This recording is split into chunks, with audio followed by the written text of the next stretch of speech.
Aku Minah, umurku 58 tahun.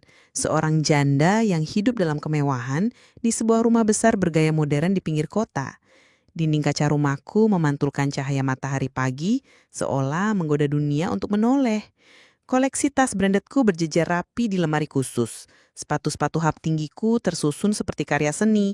Dan foto-foto liburanku ke Paris, Tokyo, dan Santorini menghias dinding ruang tamu. Orang bilang aku cantik, mempesona, bahkan di usia ini.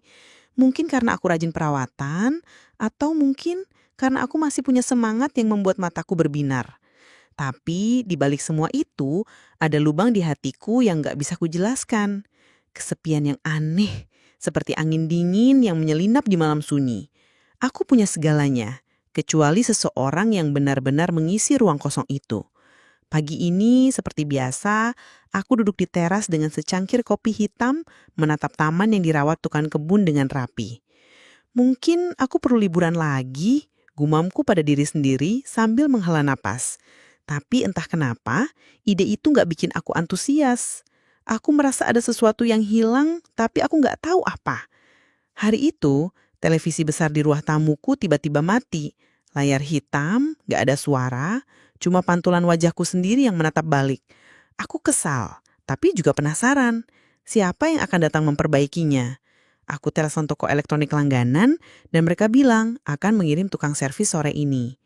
Namanya Pak Siswo, Bu. Orangnya cekatan. Kata pegawai toko itu, aku cuma mengangguk di telepon, gak terlalu mikir. Jam 4 sore, bel pintu berbunyi. Aku membuka pintu dan melihat seorang pria berdiri di sana, membawa kotak peralatan. Dia tinggi, kulitnya sawo matang, dan senyumnya hangat seperti sinar matahari sore. "Selamat sore, Bu Mina. Saya Siswo, dari toko elektronik. Mau cek TV-nya ya?" Katanya suaranya tenang tapi penuh percaya diri. Aku mengangguk mempersilahkan dia masuk. Dia langsung menuju ruang tamu, membuka kotak peralatan, dan mulai memeriksa TV dengan gerakan yang sigap. Aku berdiri di dekatnya, pura-pura memperhatikan, tapi sebenarnya mataku tertuju pada caranya bekerja. Ada sesuatu di gerakannya. Cepat, tapi nggak terburu-buru. "TV ini cuma perlu sedikit perbaikan di kabel dalamnya, Bu. Kayaknya ada yang kendor," ujarnya sambil menoleh ke arahku. Aku tersenyum. Entah kenapa, jantungku berdetak lebih kencang. "Oh gitu ya, Pak. Untung ada Bapak," kataku, berusaha terdengar santai. Dia cuma tersenyum kecil lalu kembali fokus ke TV-nya. Siswa datang lagi 2 hari kemudian karena TV itu ternyata bandel. Layar kadang berkedip, suaranya hilang timbul. Aku nggak tahu kenapa aku justru senang TV ini bermasalah. Mungkin karena itu artinya siswa akan balik lagi.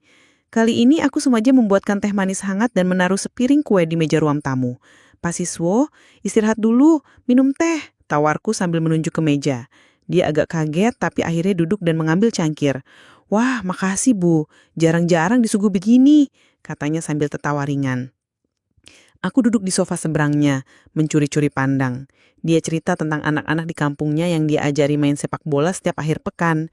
"Mereka pada bandel, Bu, tapi lucu. Kadang bikin saya kangen masa kecil," ujarnya matanya berbinar. Aku tersenyum, tapi di dalam hati ada sesuatu yang berdesir. Aku suka mendengar suaranya, caranya bercerita, tawa kecilnya yang sederhana. Tapi tiba-tiba dia nyeletuk. "Istri saya bilang saya kebanyakan main sama anak-anak, lupa sama dia." Aku tersentak. Istri? Tentu saja, dia sudah punya istri. Aku cuma mengangguk, pura-pura tenang. Tapi dadaku seperti ditekan batu besar. "Oh, Bapak sudah beristri. Pasti bahagia ya?" kataku. Suaraku sedikit bergetar. Dia cuma tersenyum kecil, lanjutkan tugasnya. Malam itu, aku nggak bisa tidur. Pikiranku penuh dengan wajah Siswo.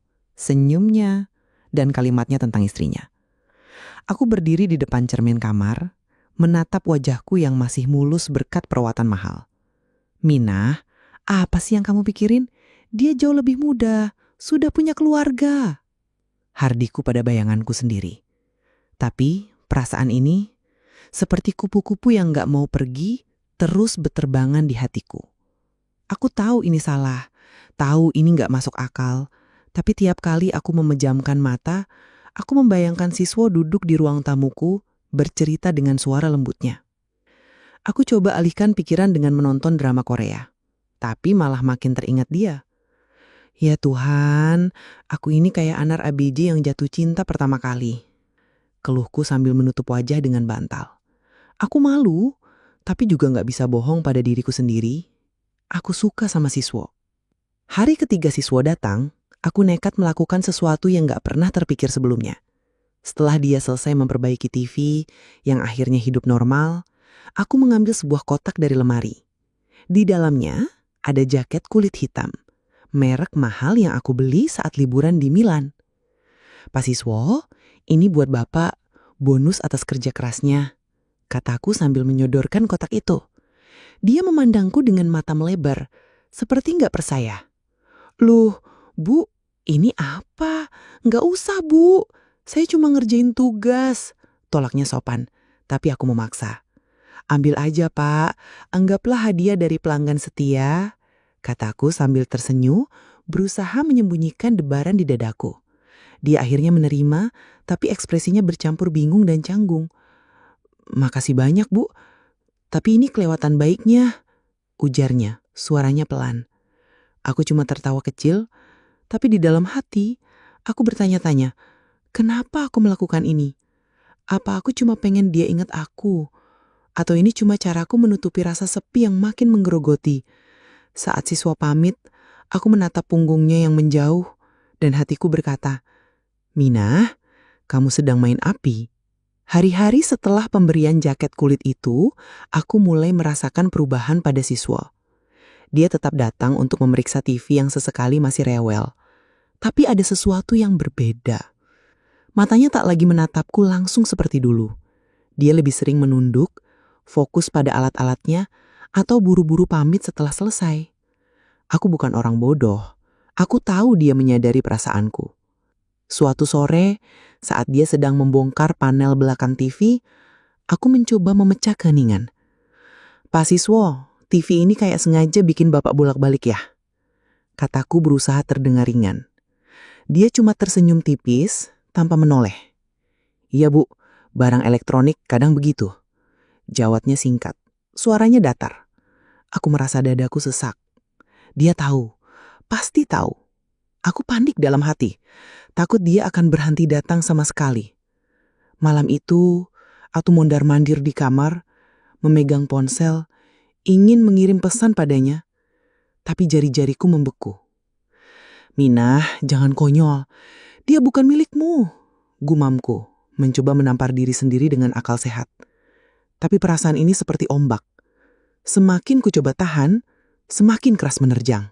Aku nekat mengajak Siswo ke warung kopi kecil di ujung jalan dekat rumahku. Aku bilang padanya itu cuma untuk diskusi soal TV baru yang ingin kubeli.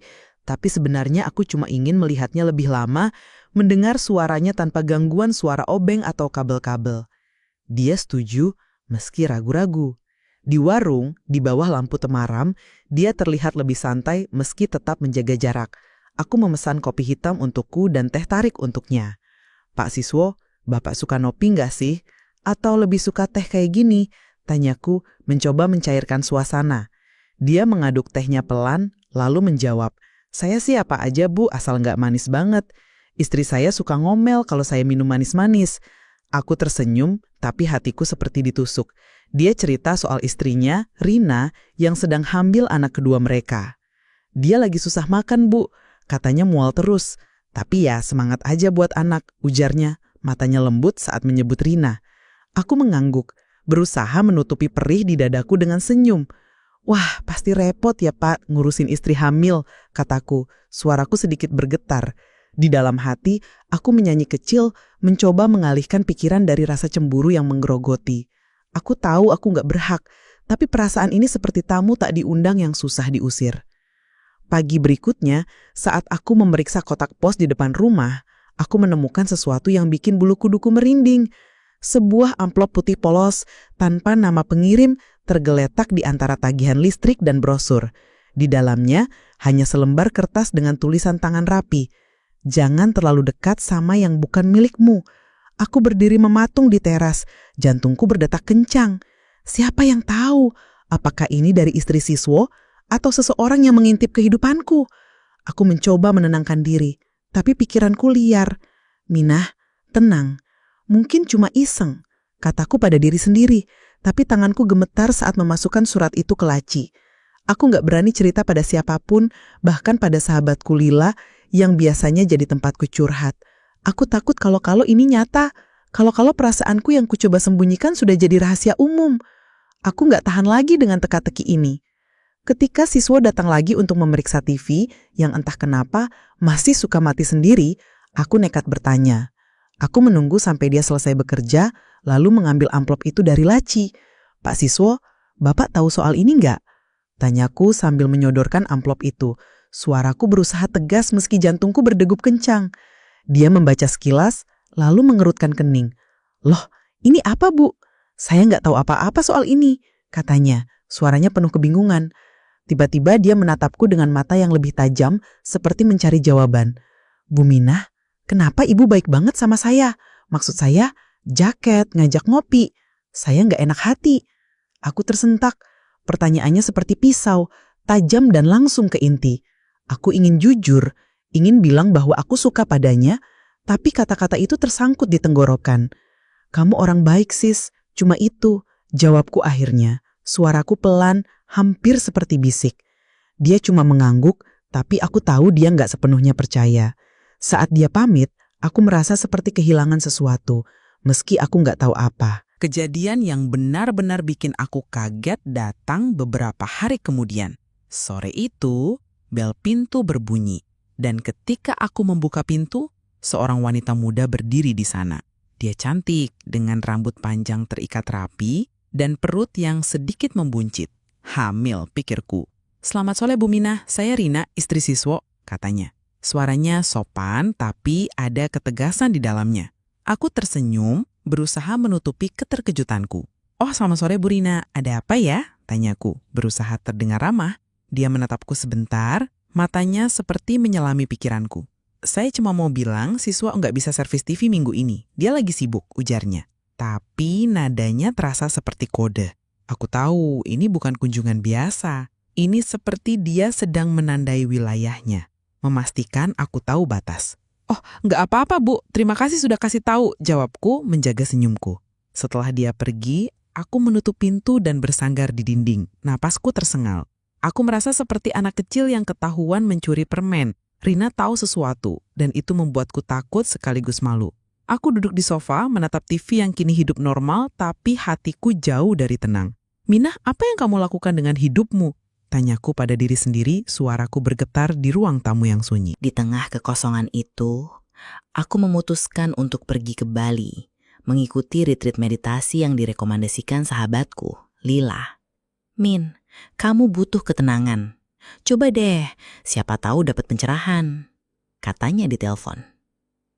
Aku ragu, tapi akhirnya berangkat.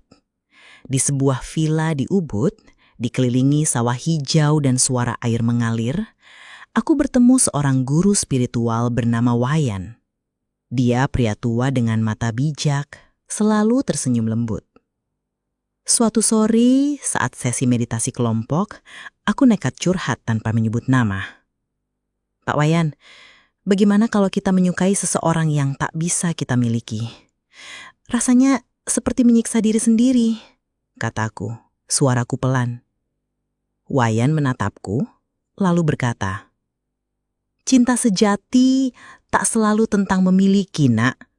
Kadang cukup mengagumi dari jauh, lalu membiarkan hati bebas. Kata-katanya sederhana, tapi seperti kunci yang membuka gembok di hatiku. Aku pulang dari Bali dengan perasaan lebih ringan, meski bayang-bayang Siswo masih samar-samar ada. Aku mulai belajar menerima bahwa mencintai tak harus berarti bersama. 4 bulan berlalu dan aku hampir berhasil melupakannya. Hingga suatu malam, ponselku berdering. Nomor tak dikenal, tapi aku mengangkat. Halo Bu Minah, ini Siswo. Suara di ujung telepon itu begitu familiar, membuat jantungku melonjak. Pak Siswo, apa kabar? Tanyaku, berusaha terdengar tenang meski tanganku gemetar. Dia menjelaskan bahwa dia pindah ke kota lain untuk menghindari masalah. Saya nggak mau bikin ibu atau keluarga saya susah, Bu. Makanya saya menjauh. Katanya, suaranya penuh penyesalan. Aku tertentuh, tapi juga lega. Dia orang baik, seperti yang selalu kukira. Saya mengerti, Pak. Saya cuma senang tahu Bapak baik-baik saja. Jawabku, kali ini tulus. Dia tertawa kecil. Ibu juga jaga kesehatan ya. TV-nya jangan dibiarkan rusak lagi. Setelah telepon ditutup, aku duduk di teras, menatap langit berbintang. Aku merasa seperti akhirnya bisa bernafas lega. Seperti melepaskan balon yang selama ini kugenggam erat. Kembali ke kota, aku memutuskan untuk memulai babak baru. Aku membuka usaha kecil, sebuah toko roti yang juga menjadi tempat pelatihan baking untuk anak-anak yatim. Tiap melihat mereka tertawa sambil mengaduk adonan, hatiku terasa penuh. Aku juga mulai menulis buku tentang perjalanan hidupku. Tentu saja tanpa menyebut Siswo secara langsung, tapi dia ada di antara baris-barisnya. Sebagai sosok yang mengajarkan tentang keberanian. Suatu sore saat aku duduk di toko roti menyeruput kopi, "Minah, kamu akhirnya menemukan jalanmu sendiri," kataku dalam hati, tersenyum. Siswo mungkin hanya tamu singgah di hatiku, tapi dia meninggalkan pelajaran yang tak akan kulupakan. Cinta sejati adalah tentang kejujuran pada diri sendiri, tentang belajar melepaskan tanpa kehilangan makna. Aku menikmati aroma kopi dan suara anak-anak yang ribut di dapur. Aku merasa damai, akhirnya dengan diriku sendiri. Keesokan harinya, aku memutuskan untuk blak-blakan. Pasar masih sepi ketika Raka datang, memesan beras kencur seperti biasa. Aku menyerahkan gelasnya lalu berkata langsung, "Mas Raka, aku dengar kabar katanya Mas wartawan, bukan penulis. Bener gak?" Wajahnya berubah, tapi dia tak menghindar. Dia menghela napas, meletakkan gelas, dan menatapku. "Mbak Dewi, aku gak mau bohong. Iya, aku wartawan. Aku lagi investigasi soal korupsi di Warnokromo." Tapi dia berhenti mencari kata-kata. "Tapi apa?" desaku. Jantungku berdegup kencang. "Tapi perhatianku ke Mbak Dewi bukan bagian dari tugas. Itu beneran dari hati," katanya. Suaranya tulus tapi penuh beban. Aku terdiam, tak tahu harus percaya atau tidak. "Mas, aku gak suka dibohongin. Aku cuma penjual jamu, gak mau terlibat urusan rumit," kataku, berusaha tegas meski hati ini goyah. Dia mengangguk. "Aku ngerti Mbak, maaf kalau bikin bingung. Aku gak akan ganggu lagi kalau Mbak gak nyaman." Dia pergi setelah membayar, tapi kata-katanya terus bergema di kepalaku. Aku merasa lega dia jujur, tapi juga kecewa karena semua yang kurasakan ternyata bercampur dengan rahasia. Sore itu aku sedang menutup lapak ketika sebuah motor berhenti di depan pasar. Aku menoleh dan jantungku hampir berhenti. Mas Ardi berdiri di sana dengan tas lusuh di pundak dan senyum lelah di wajahnya. "Wi, aku pulang," katanya sederhana, tapi suaranya seperti pelukan yang kurindukan.